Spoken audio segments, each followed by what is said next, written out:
से शहबाज शरीफ ने बड़ी ही आसानी से सारा ठिकरा आसिम मुनीर पर फोड़ दिया। अब आपको दिखाते हैं कि कैसे खुद शहबाज सरकार लगातार झूठ बोल रहे हैं, खुद शहबाज झूठ बोल रहे हैं और इस दौर में वो लगातार जलील हो रहे हैं।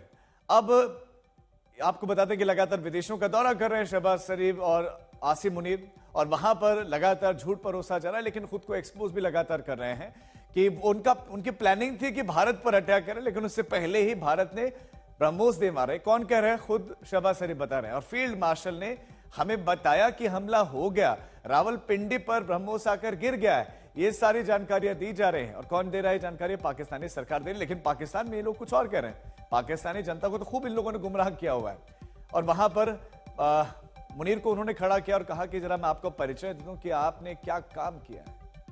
कुशल नेतृत्व शहबाज शरीफ कह रहे हैं। अगर कुशल नेतृत्व इसे कहते हैं, आपके एवेसी से आप बचा नहीं पाए, आतंक के ठिकानों को आप बचा नहीं पाए, तो फिर नाकाम नेतृत्व क्या होता है? हालांकि दूसरी तरफ शहबाज शरीफ बड़े ही आसानी से सारा ठीकरा है, जो ये अटैक्स हुए वो ठीकरा अब फील्ड मार्शल बनाया गया आसिम मुनीर पर फोड़ रहे हैं। आपको लगातार दिखाते हैं कि कैसे शहबाज शरीफ झूठ बोल रहे हैं और लगातार अलग अलग जगह जाकर वो जलील हो रहे हैं। आर्मी चीफ को बीच भाषण में क्यों खड़ा किया? अजरबैजान में शहबाज शरीफ ने क्यों बजवाई आसिम मुनीर के लिए तालियां? शहबाज ने उगला सच, फजर की नमाज से पहले भारत ने दागी ब्रह्मोस मिसाइल। अजरबैजान में गिड़गिड़ाए शहबाज शरीफ, भारत से बातचीत के लिए तैयार। शहबाज शरीफ ने पहले कबूल किया सच, फिर क्यों लगा दी झूठ की झड़ी? शहबाज शरीफ कूटनीति का कटोरा लेकर मुस्लिम देशों के तरों पर ठोकरें खा रहे हैं।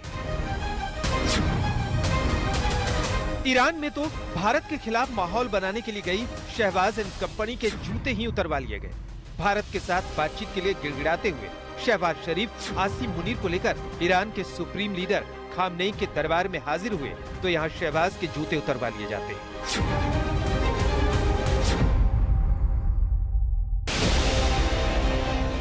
बड़े बेआबरू होकर ईरान के कूचे से शहबाज और मुनीर निकले तो अजरबैजान में पाकिस्तान के प्रधानमंत्री ने हद ही पार कर दी। यहाँ शहबाज शरीफ ने विदेशी राष्ट्रीय अध्यक्षों के सामने अपने आर्मी चीफ आसिम मुनीर को अपने प्यादे की तरह पेश किया। जी हाँ, अजरबैजान के लाचिन शहर में शहबाज शरीफ ने खूब नौटंकी की। इस दौरान तुर्की के राष्ट्रपति एर्दोगन और अजरबैजान के राष्ट्रपति इल्हाम अलियेव सामने मौजूद रहते हैं। शहबाज शरीफ भाषण देते हैं। तुर्की के राष्ट्रपति एर्दोगन और अजरबैजान के राष्ट्रपति इल्हम अलियेव अपने मंत्रिमंडल के दूसरे सदस्यों के साथ राउंड टेबल पर बैठ जाते हैं। कई दूसरे देशों के राजदूत भी वहाँ थे। पाकिस्तान का पूरा मंत्रिमंडल भी यहाँ मौजूद रहता है। Chief army staff sitting here. और फिर अपने आर्मी चीफ आसिम मुनीर की तारीफ करते हैं। अचानक से शहबाज शरीफ फील्ड मार्शल आसिम मुनीर को खड़ा होने के लिए कहते हैं। शहबाज शरीफ ने कहा कि आप खड़े हो जाएं ताकि मैं इन सभी लोगों से आपका परिचय करा दूं। शहबाज की बात सुनते ही कार्यक्रम में मौजूद पाकिस्तानी तालियां बजाने लगते हैं और सेकंडों में सिविलियन ड्रेस पहने आसिम मुनीर किसी स्कूली बच्चे की तरह से खड़े हो जाते हैं। जब आसिम मुनीर खड़े हुए तो एर्दोगन और इल्हम अलियेव तालियां बजाते नजर आए। और फिर शहबाज शरीफ एक बड़ा सच उगल देते हैं। शहबाज शरीफ ने कबूल किया कि 10 मई को कैसे वो और आसिम मुनीर तय कर रहे थे कि फजर की नमाज के बाद यानी करीब 4:30 बजे पाकिस्तान की सेना भारत पर हमला करेगी।